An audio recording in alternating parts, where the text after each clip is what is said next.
नमस्कार दोस्तों, मेरा नाम डॉक्टर अमित कुमार। मैं आपका मोटिवेशनल दोस्त और आज टाइम मैनेजमेंट के सीरीज में मैं चैप्टर 15 लेके आपके सामने उपस्थित हुआ हूँ। भावी लाभ के लिए वर्तमान में समय का त्याग करें। हमारी दुविधा समय की कमी से ज़्यादा गहरी है। यह मूलतः प्राथमिकताएं तय करने की समस्या है। हमें इस बात का एहसास होता है कि हमने वे काम नहीं किए जो हमें करने चाहिए थे और वो कर दिए जो हमें करने नहीं चाहिए थे। Charles E हमिल। समय के मामले में हम सभी के पास विकल्प होता है। हम चाहे तो इसका दुरुपयोग कर सकते हैं और हम चाहे तो इसका सदुपयोग कर सकते हैं।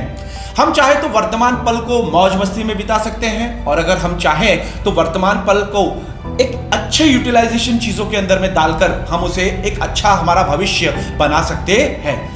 हर व्यक्ति वर्तमान को अगर हम अगर मौज मस्ती में बिता रहे हैं तो हमारा भविष्य जो रहेगा वो अंधकार में ही रहने वाला है। अगर जिस तरह से हम लोग बैंक में पैसे निवेश करते हैं, तो अगर हम मान लीजिए बैंक में पैसा निवेश कर रहे हैं तो हम वर्तमान के लिए करते हैं कि भविष्य के लिए करते हैं, तो हम उसे भविष्य के लिए करते हैं। इसी तरह से हमने हमारे लाइफ में अगर मौज मस्ती करेंगे तो हम हमारे भविष्य को लेकर, जो हमारी भविष्य है, हमारे भविष्य में हमें अंधकार ही देखने को मिलेगा, बाकी कुछ भी नहीं। इसीलिए भविष्य की चिंताओं को अगर आप सही में सीरियसली ले लेते हैं तो उसे आज ही इन्वेस्ट करना शुरू कर दीजिए। एक विद्यार्थी के पास 365 दिन होते हैं, पर वो परीक्षा जब सर पे आती है तभी वो पढ़ाई करने बैठता है, तब तक वो पढ़ाई नहीं करता।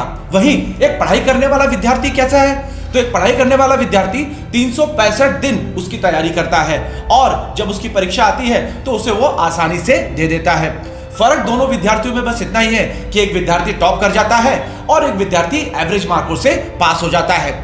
यहाँ एक विद्यार्थी ने अपना जो समय था उसको भविष्य में निवेश किया और एक विद्यार्थी ने वर्तमान समय को सिर्फ मौज मस्ती और फालतू कामों में इन्वेस्ट करके अब वो उस चीज का रोना रो रहा है। इसीलिए समय के सर्वश्रेष्ठ उपयोग का 15वां सिद्धांत लेके मैं आप लोगों के सामने उपस्थित हुआ हूं। इसका एक उदाहरण देखें। एक जापानी कंपनी कैलिफोर्निया के योसेमिटे नेशनल पार्क का प्रबंधन संभालना चाहती थी। अमेरिका वालों ने उस कंपनी का बिजनेस प्लान पेश करने को कहा। उन्हें उम्मीद थी कि वे 1-2 साल का बिजनेस प्लान पेश करेंगे, लेकिन जापानी कंपनी ने 250 साल का बिजनेस प्लान पेश किया तो अमेरिका वालों के होश उड़ गए। अमेरिका के लोग अगली तिमाही या अगले साल के बारे में सोच रहे थे, जबकि कंपनी दीर्घकाल भविष्य के बारे में सोच रही थी। दरअसल हम सभी के पास दिन में 24 घंटों का समय होता है। मुकेश अंबानी के पास भी, छगन लाल के पास भी।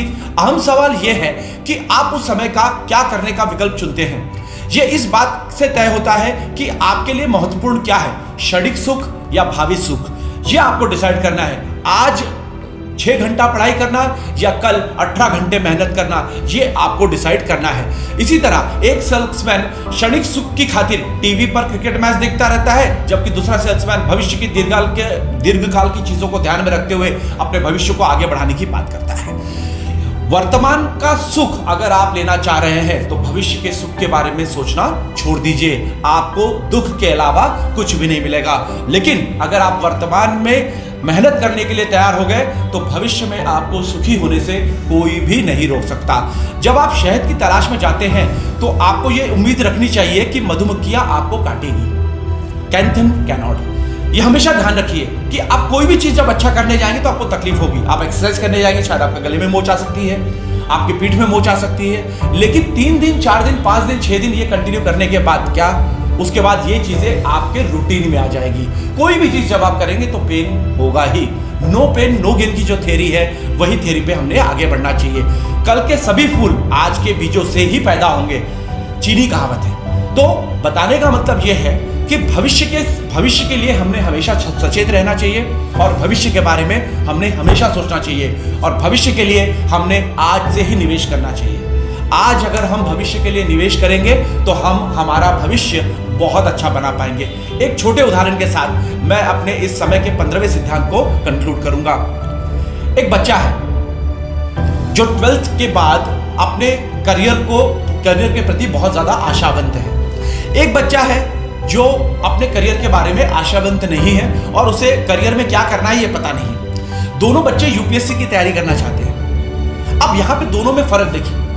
पहला बच्चा जो है, जो करियर के बारे में आशावंत है, तो वो क्या करेगा, वो अपनी पढ़ाई या तो डिस्टेंस लर्निंग से करेगा या तो किसी ओपन यूनिवर्सिटी से करेगा जिसके माध्यम से उसका जो सुबह से लेकर शाम तक का जो समय है कॉलेज का वो बच जाएगा, और उस पीरियड में जो उसका फर्स्ट ईयर, सेकेंड ईयर और थर्ड ईयर है वो अपना यूपीएससी में लगा सकता है। मतलब उसकी तैयारी वो 3 साल पहले कर सकता है। लेकिन वही एक अव्यवस्थित, अकार्यशील और बिना लक्ष्य वाला व्यक्ति अगर रहेगा तो वो क्या करेगा, वो ग्रेजुएशन होने के बाद उस चीज को डिसाइड करेगा, मतलब 3 साल के बाद। देखिए कितना फर्क है। एक बच्चे ने अपने वर्तमान समय को भविष्य के लिए निवेश कर लिया, और एक बच्चा जो है वो वर्तमान समय का मौज मस्ती कर रहा है कि भविष्य में देखेंगे क्या होगा। तो यहां देखिए कि किसे रिजल्ट मिलेगा। रिजल्ट तो उसी बच्चे को मिलेगा जिसने 3 साल पहले ही उस चीज की तैयारी की है।